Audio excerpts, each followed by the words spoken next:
If you listen carefully, that little sound you hear is Oscar buzz getting louder and louder.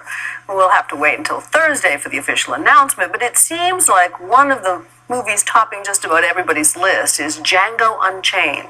I sat down with director Quentin Tarantino and two of his stars to get the inside scoop on the film that has everybody talking. It's a Nightline interview.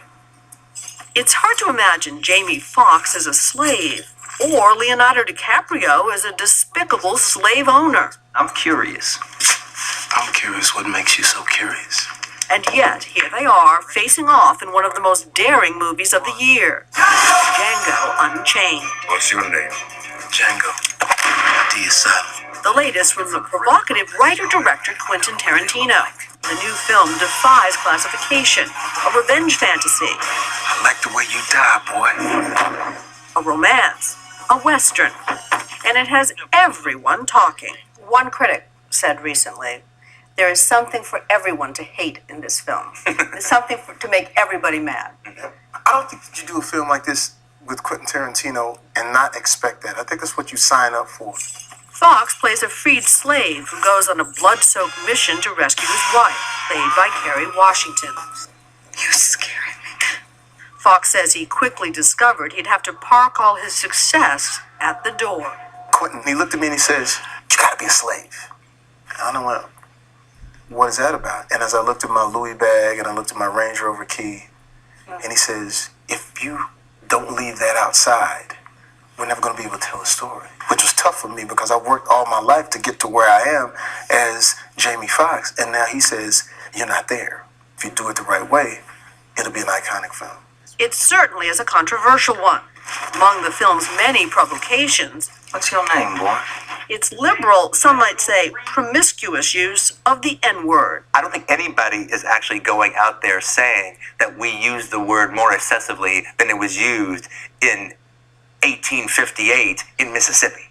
And if that's not the case, then they can shut up. It's my job to tell the truth. DiCaprio takes a chance in this one too, playing Kelvin Candie. This was one of the most narcissistic, self-indulgent, racist, most despicable characters I've ever read in my entire life. I can choose to do with my property whatever I so desire. Not only is the character he plays vile, taking this part was a big deal for an actor of his caliber. The first time he hasn't been the leading man since his colossal success in Titanic 16 years ago. Pure evil is new for him. The first day on set was incredibly difficult for me. Can I Jamie speak was on there. that? I'll speak on that. Okay. Well, let him speak on it first. I had to tell it because I watched it. I watched. Yeah. And he goes, he's saying the word, and he goes, buddy, and I said, what's the deal? He said, it's tough. I said, you know what? You're human. It's supposed to be tough. Samuel Jackson quickly said, hey, MF, get over that. It's just another Tuesday for us. And let's get going. Of course, it's not just the language that's loaded, but the topic itself, slavery, including a particularly painful scene where Kerry Washington is whipped, a scene the filmmakers won't let us show you. Everybody, people in the trucks, people in catering, everything, just stood still. Quentin had a great thing that he would do on his sets. He would play music in between scenes. This particular day, I asked for a certain piece of music. It's Fred Hammond, No Weapons. So as Kerry is, being strapped up, we played that song, and the song was, no weapons formed against me shall prosper. I looked over and saw a girl who had never been on a set before, and she was one of the extras, and her hands went up like this. Yes, I testify. And she started testifying. And as everybody had tears in their eyes, you felt the ancestors, you felt the significance of why we're doing this film and showing it this way. For all the dark moments, the film is also unexpectedly funny.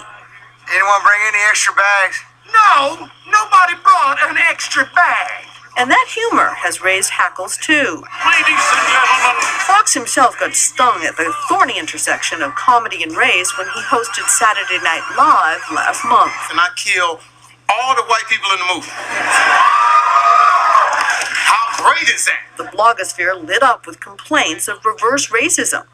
Fox wants to clear the air. I've never in my life felt like, because of what I went through and being called as a kid, that I wanted to go out and kill all the white people. I've never felt that, and I can't find any black people that actually feel that way. The only thing I wanted to be able to do was live my life, be in love with who I want to be in love with, have my life spent freely without someone judging me because of the color of my skin. And that, of course, is all Django wants too. But getting there is a brutal and bloody affair.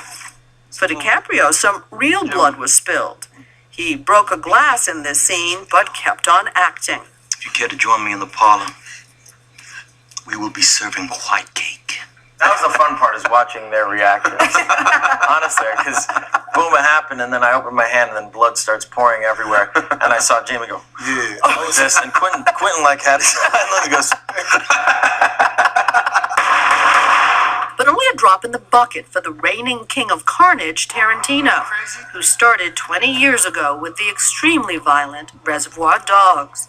Not surprisingly, Django is drawing fire for its use of violence. In Shakespeare's time, he was blamed all the time for the anarchy in the streets. So you don't see any connection at all? No, I don't. Culture. I don't have any responsibility of what a whacked out crazy person might do. But for all the controversy surrounding Django, the laundry list of its possible offenses and insensitivities, Fox has a suggestion. What I tell people is this: before you form an opinion, I've seen people come out of the movie going in to hate it. I'm going in to say I don't like Quentin and Jamie Foxx's teeth and all this other kind of whatever it is, and Leo look too good, and I just don't like none of this. I'm going there. I've seen people come out of the movie, wow, I take it all back. They had me laughing, they had me rooting and cheering, because you're not rooting for the black guy to kill the white people. You're rooting for the guy who just wants to be in love with his woman